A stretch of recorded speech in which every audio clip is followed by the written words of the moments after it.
বাংলাদেশে ক্রিকেট জগতে খুব ভালো একটা প্লেয়ার উনি, সবসময় আমরা তাকে পছন্দ করি। তো আমার ছেলের ব্যাপারে কথা বলে জিয়াকে খুব সম্মান করলো ওর কথা বলে।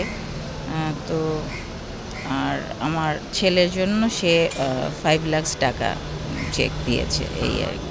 আপনাদের কাছে আমি সবসময় বলেছি যে আমার এখন ছেলেকে নিয়ে সামনে আগানো দরকার, সবার সম্মিলিত আসলে মানে হেল্পটা দরকার, এটাই এই আর কি। উনি যে আমার ছেলেকে যে ভালো উপদেশ দিল, সুন্দর সুন্দর কথা বললো, হ্যাঁ এটা অবশ্যই চলার পথে অবশ্যই ভালো হবে, এই আর কি। ও তো দেশের জন্যই সব কিছু করে গেছে, এই আর কি। দেশের জন্যই সব খেলা খেলেছে, সব সময় দেশকে নিয়ে রিপ্রেজেন্ট করেছে দেশের বাইরে। তো কিন্তু সেই হিসেবে আসলে জিয়া সেভাবে এখনও কিছুই পায়নি। সম্মান পেল না বললে ভুল হবে, সম্মান অবশ্যই পাবে, আমি আশা করি অবশ্যই পাবে।